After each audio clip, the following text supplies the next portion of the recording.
بسم اللہ الرحمن الرحیم۔ ناظرین کرام، علماء امت نے جو ریاکار کی 3 علامتیں نقل فرمائی ہیں جن سے انسان اپنے آپ کو دیکھ سکتا ہے، اپنا تجزیہ کر سکتا ہے، اپنا جائزہ لے سکتا ہے کہ میں کس حال میں ہوں۔ علماء امت پر اللہ کی لاکھوں رحمتیں ہوں، وہ بیان کرتے ہیں کہ پہلی علامت یہ ہے کہ انسان خلوت میں سستی اور جلوت میں چستی کرتا ہے، یعنی جب تنہا ہوتا ہے، اکیلا ہوتا ہے تو سستی کرتا ہے، اور جب لوگوں کے سامنے ہوتا ہے تو کیا کرتا ہے؟ چستی دکھاتا ہے۔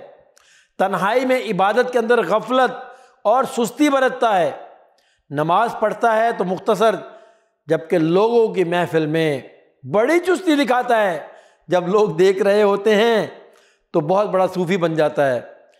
اور حالت یہ ہوتی ہے کہ اس وقت وہ اگر اشراق کی نماز پڑھ رہا ہے تو اسے پچھلی نمازیں بھی یاد آ جاتی ہیں جو قضا ہوئیں، جب لوگ نہیں دیکھ رہے ہوتے تو فرض نماز پڑھنا بھی اس پر بھاری ہو جاتا ہے۔ اسی طرح علماء امت بیان کرتے ہیں کہ ریاکار کی دوسری علامت یہ ہے کہ وہ دنیا داروں سے تعریف کی توقع رکھے، یعنی اس کے اندر ہی بہت بڑی چاہت ہوتی ہے کہ لوگ میری تعریف کریں۔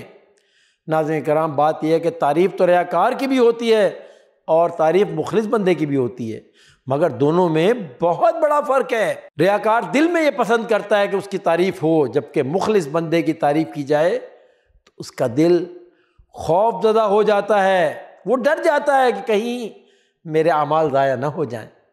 حضرت امام ابو حنیفہ رحمہ اللہ تعالیٰ، ان کے بارے میں آتا ہے کہ جب کبھی کوئی بندہ ان کی تعریف کرتا تو وہ ہمیشہ تنہائی میں اللہ سے دعائیں کرتے، یا اللہ آپ نے لوگوں کو میرے ساتھ جو حسن ظن عطا فرمایا ہے مجھے ان کے حسن ظن کے مطابق بنا دیجئے۔ علماء امت بیان کرتے ہیں کہ اس میں تیسری علامت جو ریاکاری کی ہے وہ یہ ہے کہ جب مخلوق میں سے کوئی آدمی دین کے کام میں اس کی ملامت کرتا ہے، اس پر تنقید کرتا ہے یا اسے سمجھانے کی کوشش کرتا ہے تو وہ دین کا کام چھوڑ کر بیٹھ جاتا ہے اور بہت برا مناتا ہے، ناراض ہو جاتا ہے۔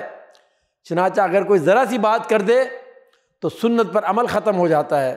آپ نے اکثر سنا ہوگا کہ شادی کے موقع پر اکثر عورتیں کہتی ہیں اگر یوں کریں گے تو لوگ کیا کہیں گے؟ کیا انہوں نے کبھی یہ کہا ہے کہ اس موقع پر یوں کیا تو اللہ اور اس کا رسول کیا کہے گا؟ اللہ تعالیٰ اور اس کے رسول کے بارے میں سوچ آتی ہی نہیں، بلکہ سوچتے ہیں کہ اگر ہم نے یوں کیا تو برادری میں ہماری ناک کٹ جائے گی۔ ارے میرے بھائی، میری بہن، قیامت کے دن جو ناک کٹے گی اس کو ساری مخلوق دیکھ رہی ہوگی، وہاں کی رسوائی بہت بڑی رسوائی ہوگی۔ اور دنیا میں اگر کوئی رسوائی اللہ اور اس کے رسول کے لیے اٹھائی ہے تو یہ بات الحمدللہ باعث سعادت ہے، یہ بات باعث خوش بختی ہے۔ آج اگر 2 بندوں نے یہ بات کر بھی دی کہ شادی پر ڈھول باجے نہیں بجائے تو کوئی بات نہیں، میرے بھائی اس میں پریشان ہونے کی کوئی ضرورت نہیں ہے۔ لوگ یہ کہتے ہیں تو کہتے رہیں، ہم نے تو بس یہ دیکھنا ہے کہ ہمارا پروردگار، ہمارا مالک و خالق وہ کیا کہتا ہے، وہ کیسے خوش ہوتا ہے۔ ہم لوگوں کے لیے اسے کیوں ناراض کریں؟ ہم ہر وہ کام کریں گے جس سے ہمارا مالک اور ہمارا خالق اور ہمارا رازق وہ خوش ہو، وہ راضی ہو، اور بس۔ اللہ تعالیٰ ہمیں ریاکاروں کی تینوں علامتوں سے محفوظ فرمائے اور ہمیں پوری زندگی میں اخلاص کے ساتھ اعمال کرنے کی توفیق عطا فرمائے۔ آمین یا رب العالمین۔ وصلی اللہ علی نبینا محمد۔